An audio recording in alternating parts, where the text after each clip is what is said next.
Vizu, now part of Nielsen, Yep.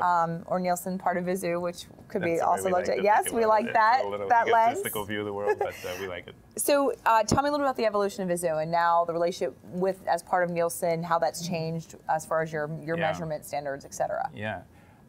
Well, Vizu's evolved as a kind of a dominant real-time platform in terms of measuring ad effectiveness online. And when I initially started talking to the people at Nielsen, there were a couple of things that really attracted me to the combination.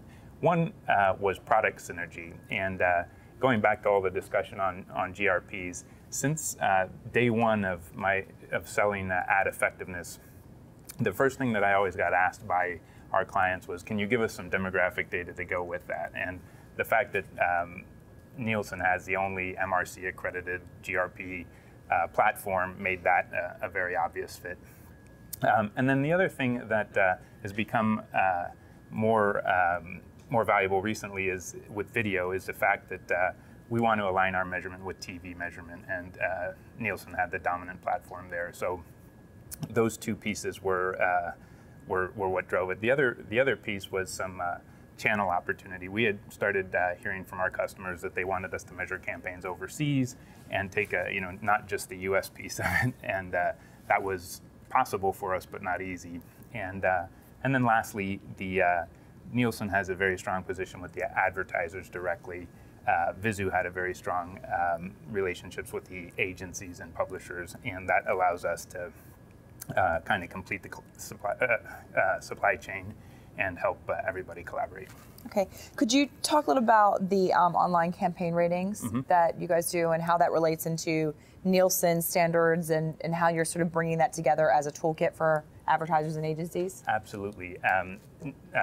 Online campaign ratings were developed before I joined Nielsen, so I'm not the absolute expert, but to tie it back to our original or earlier discussion, the issue of equivalency, I think, is important, and what is actually missing there is the difference between seeing an ad online for 2 seconds and seeing a 30-second ad on TV. A rating point will count those the same. But the way to equivalize them is to measure the effectiveness of those two units. So if you can measure the effectiveness of that 2-second exposure versus a 30-second exposure, now you can adjust your GRP to get an equivalency rating. And that's where Vizu's capability in ad effectiveness in a real-time scalable way combined with Nielsen's audience measurement can start to answer those questions for our clients.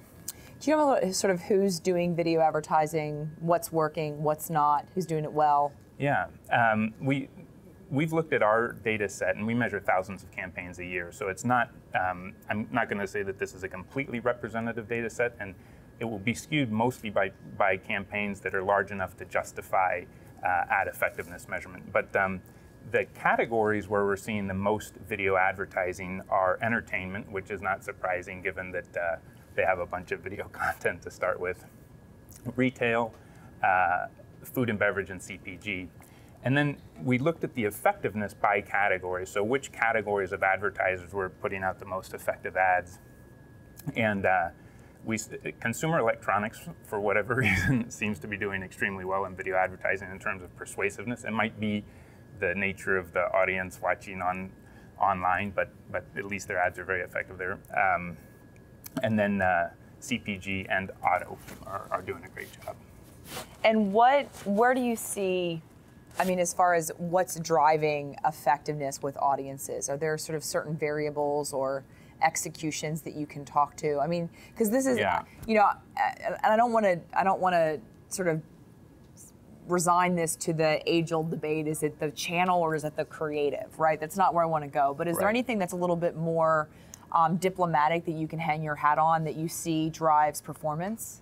I don't see, we haven't dove into the individual elements of creative that tend to drive performance, but one thing that we have looked at is display advertising versus video advertising, and we see that quite often you'll get the same effect from 1 to 2 exposures of a video ad that you will from a full set of exposure on display. So say that a campaign is running and people are seeing display ads, whatever, half a dozen times, and the video ad once, you'll often see an equivalent amount of influence from one video ad versus multiple display ads. But in terms of like what makes it really great, I think that depends on your objective and your audience and your creative, and those things change with every campaign. This gets to equivalency on, what is, a video player on a mobile is 100% real estate of the screen, right? Versus something that's a 300 by 250. Right. How are you guys working to sort of normalize a lot of that data? Well, a lot of that goes back to the concept of a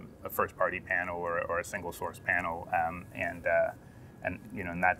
that's I think the only way you can look at it. You have to be looking at the same set of people and see what they're watching online, on tablets, on TV, and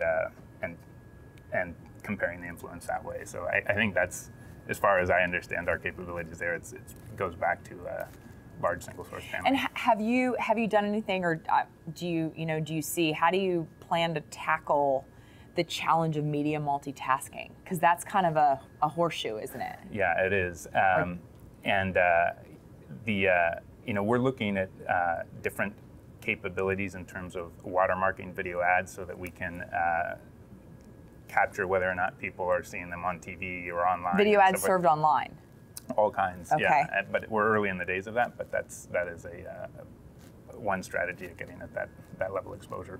And then there are also listening devices like the Into Nows and so forth that can hear what it is that you're actually watching on TV, and measure exposure to TV as well as being able to link it to online. That's interesting. I mean, when we're talking about sort of tackling the media multitasking, enigma, you're talking about it in a panel basis, right? Yep. I mean, just sort of. I mean, how would you do that at scale? Yeah. I think there are limitations unless you get to some sort of cookie level matching. I'm not sure how to connect all the fragmentation other than with a panel or some sort of unique identifier. And as you get more insight, I mean, let's fast forward and the watermarking technology is working, you're sort of 24 months from now, and we're really able to tell, the average consumer when they're watching television has this many devices, and this is the impact on the soft metrics like recall, purchase intent, et cetera. Right. We can really look at what the media effectiveness is, or the delta rather. Yep. How does that change the planning and buying side of media? I mean, other than maybe affect the value of it, yep. But the marketing mix and the messaging across multiple channels, when they're used in parallel, there are behavioral norms that will affect ad effectiveness. Forgive the redundancy, but yeah, but I think if you have good effectiveness measures for each channel, you actually screen out all that other exposure, and you're measuring the effectiveness of the digital channel, hopefully online versus on a tablet versus mobile, and being able to break that up for people so that you can, you assume that there's a certain amount of multitasking going on, but you're going to be able to see which of those screens is actually influencing people if you do your ad effectiveness measurement right. But what that requires is the same methodology on each channel. So you have to be measuring TV the same way as you're measuring online and mobile and so forth. And that's what we're pushing to.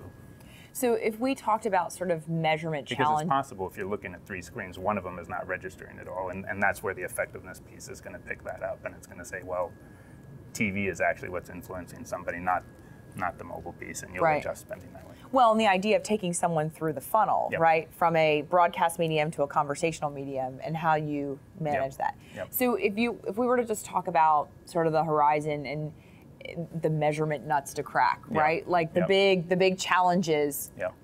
What would you say are sort of the top 3 that, whether you guys are specifically addressing it as part of your product mix, or just in general, what do you think are the 3 measurement challenges that if we tackled would have the greatest impact on the industry in a positive way? One of them is some sort of unique identifier in mobile, so that we can get a hand around that. I think a lot of the measurement there is either done with panels, not that effectively, or just kind of lower forms of measurement. So I think that's one of them. And then on video, I think it's about the integrations. Integrations with all the ad serving platforms, the live rails, Auditudes, and so forth, and being able to make ad effectiveness measurement very, very easy to implement. Right now, it's hard, and you need to have those integrations to scale the measurement. You mean in real time, sort of side by side, in you're real time, serving and also and delivery. when these media buyers are, buying that campaign, they need to be able to check a box to say, I want valid measurement to go along with that and have it happen. But right now, because these campaigns are trafficked across a bunch of new ad serving platforms and video ad serving platforms, there isn't similar ways to measure on each of those platforms.